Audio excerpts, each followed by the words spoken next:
क्षमा breaking Jain news.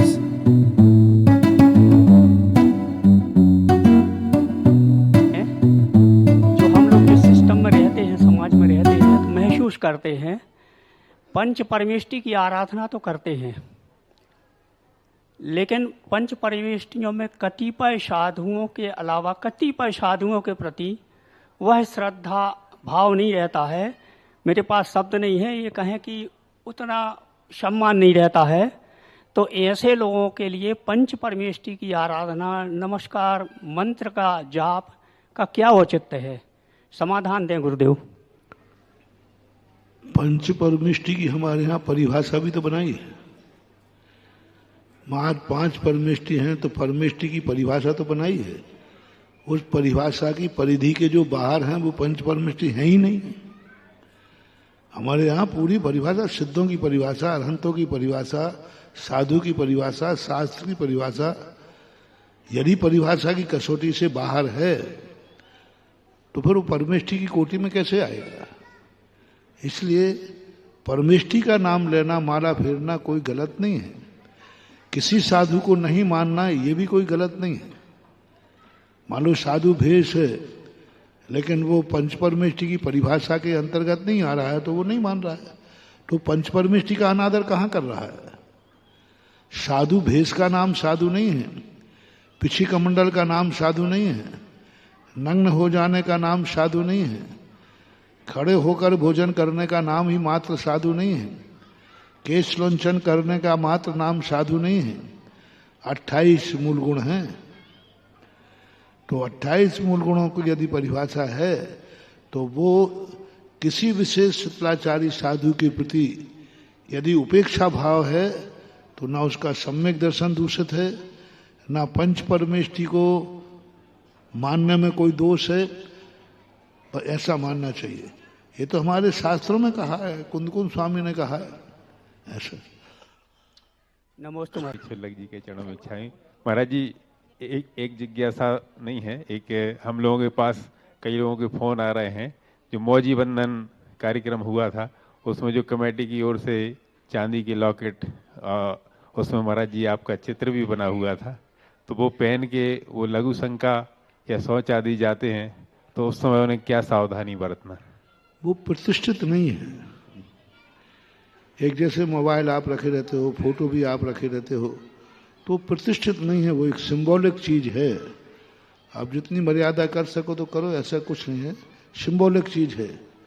और नहीं पहनना हो तो अपने घर में रख दो और क्या करके बात। ऐसे कोई दोष, वो प्रतिष्ठित नहीं है, बस इतना है, इसलिए ऐसा कोई दोष नहीं है। महाराज जी, जिज्ञासा हमारी ये थी, और आपके विषय में महाराज जी जिज्ञासा है, आप क्या हो?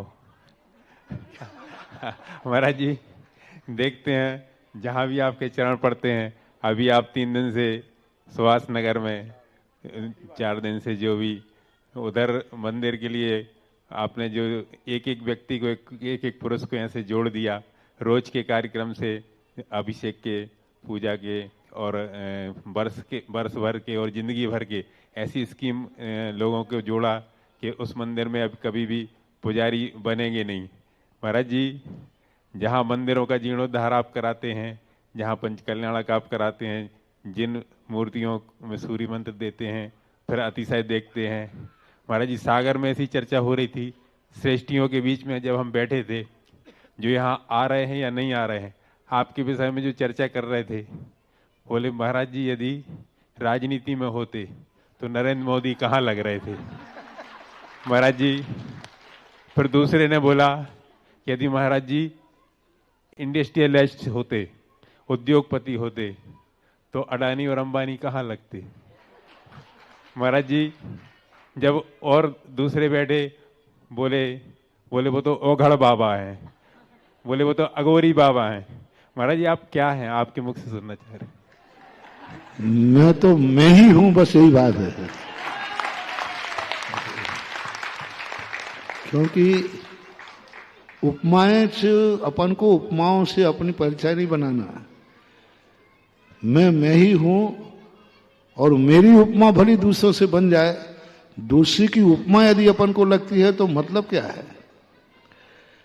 हर व्यक्ति को अपने आप में मैं ही हूँ, बाकी और उपाधियां जब तुम्हें जो हमें कितनी उपाधियां लगाओगे, रे कम पड़ जाएंगी तुम्हारी उपाधियां।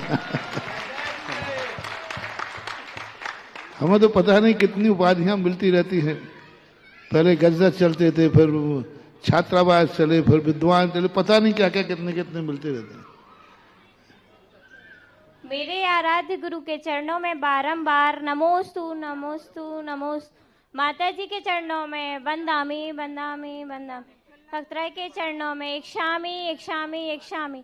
हे गुरुवर, मेरी जिज्ञासा यह है कि मेरे पापा का ट्रेन एक्सीडेंट के दौरान पैर कट गया था, जिसकी वजह से वो डेली अभिषेक नहीं कर पाते हैं और उसकी वजह से उनका मन बहुत दुखी रहता है। तो वो ये पूछना चाहते हैं कि वो आहार दान और पड़गाहन कर सकते हैं क्या? नहीं, क्योंकि वो अपने सेल्फ खड़े नहीं हो सकते हैं तो नहीं कर सकते। सेल्फ खड़े हो सकते हैं तो कर सकते हैं, नहीं तो नहीं करना चाहिए। नहीं महाराज जी, वो खड़े तो हो जाते हैं लेकिन आर्टिफिशियल पैर लगा हुआ है। नहीं कर सकते, मूल अंग खंडित है, इसलिए नहीं कर। और महाराज जी, उसकी वजह से उनका मन दुखी रहता है, तो हम उनको कैसे समझाएं? दुखी है तो है, अब कोई कर्म ऐसा किया है, कर्म जब करता है व्यक्ति तब दुखी नहीं होता। कर्म का उदय आता है दुखी है। अपराध करते समय व्यक्ति दुखी हो जाए तो दुखी नहीं आए।